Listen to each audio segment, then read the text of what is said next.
On the central plateau of Mexico, there stand many stately monuments to the advanced nature of its ancient civilization. This is the towering Pyramid of the Sun, one of the world's largest pyramids. Quetzalcoatl, the plumed serpent, was the great Toltec teacher. Under Quetzalcoatl and his subordinates, these civilizations were far advanced in art, surgery, and astronomy.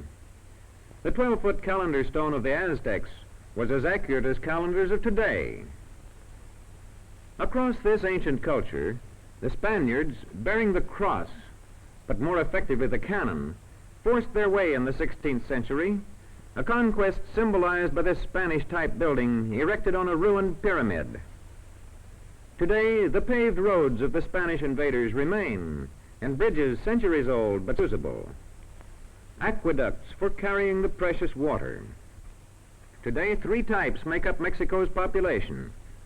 This man is of pure Spanish ancestry. For 300 years, the Spanish ruled Mexico. This man is a mestizo, a mixture of Spanish and native Indian blood. The 3rd division of the population is of pure Indian stock. Of central importance in Mexico's story is the hacienda, or large land holding, into which the country was divided after the Spanish conquest. The landlords lived on one side, and on another side of the huge hacienda enclosure lived the Indian natives and mestizos who worked the lands for a share of the crop.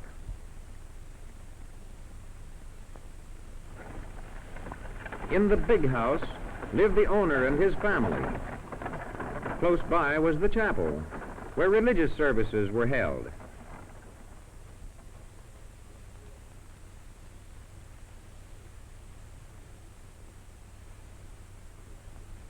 Daily, the workers labored in the broad fields, vast tracts which often included thousands of acres.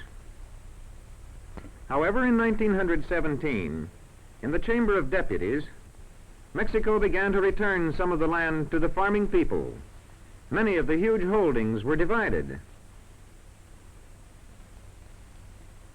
The Indian and the mestizo, who had long toiled for others, now had their own land to till and to receive from it the full reward of their labors. The huge plantations of the maguey plant, from which the popular native drink pulque is made, are reminiscent of the old hacienda system. Here we see one of a large number of workers approaching with his donkey to gather sap from the plants. In the center of the huge cactus-like arms of the maguey plant, the sap oozes out into a basin. The long gourd with one end open and a hole in the other provides an implement by which the worker draws up the sap.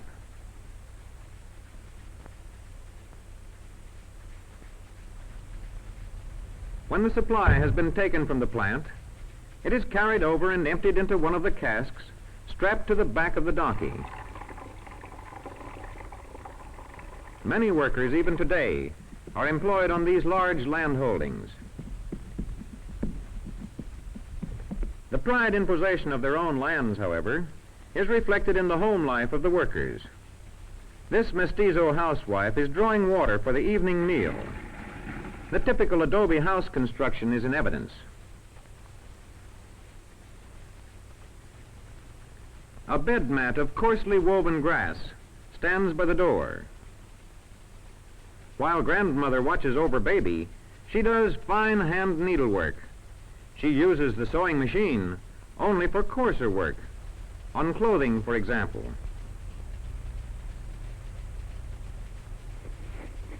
The evening meal will be much like others. Cakes or tortillas from cornmeal, ground as needed, will form a principal part.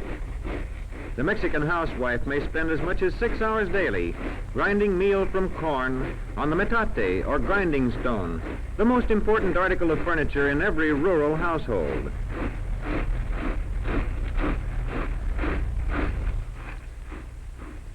Now, as the first wet corn meal is being ground to the proper consistency, the cooking fire is lighted. Baby's swinging cradle keeps him amused and off the earthen floor. Each handful of corn grains is first ground into coarse meal and finer on each regrinding. This household skill is a required part of the education of the Mexican girl, even as the tortilla or flat corn cake is a leading part of the diet of the typical Mexican family. Aside from the grinding stone and stove, the living and dining room presents few articles of furniture. The men folks spend their days in the open air working, so plain fare and simple furniture fit well into their scheme of life. Tortillas and beans called frijoles are nourishing and inexpensive. The thin tortilla can be folded easily about the frijoles, or a piece of it can be used as a spoon with which the beans may be scooped up. Baby can wait for his supper until his elders have finished. The typical day in the Mexican working man's home ends with the familiar strum of guitar and the melodious folk song.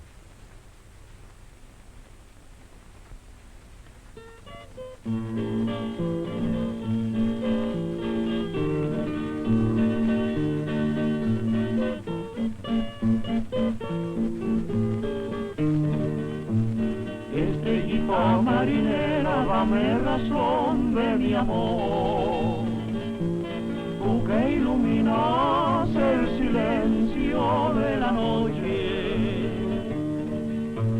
Dicen que mi amor se va para las fronteras del norte.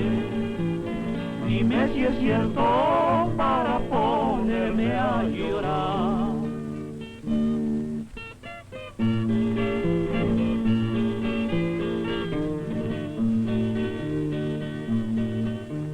Tu nombre traigo en el corazón grabado y tu recuerdo en el pecho aprisionado. Pero chinita del alma me trae rete entusiasmado, que hasta en el sueño parece que te oigo hablar.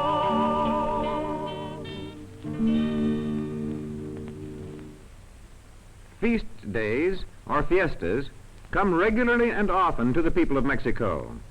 Decoration of the village church indicates this celebration may be partly in honor of some local saint.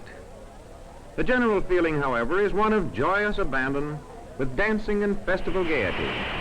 This official is setting off a handmade skyrocket as a signal for the beginning of festivities. There apparently is no great hurry, however, for this man is leisurely finishing the decoration of his oxen. A donkey's headdress reflects the spirit of festivity, which again is seen in the faces of the riders. And now from all parts of the village, residents and visitors begin to throng toward the central public square. Fiesta costumes are evident everywhere among the marchers, in their dresses, hats, and other ornaments. Visitors from neighboring towns have swelled the village population from hundreds into thousands. Of the many fiesta dances, the dance of the conquest is most reminiscent of Mexico's rich history.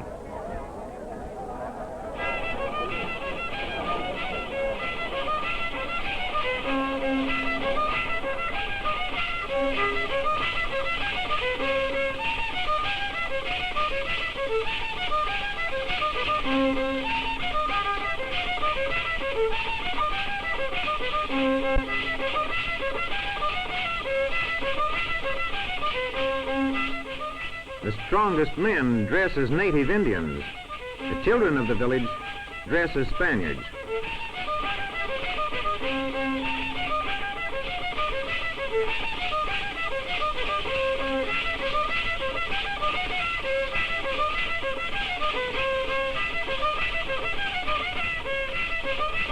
Thus, in gay fiesta time, in their folk dances, the people of Mexico relive the stirring events in their history.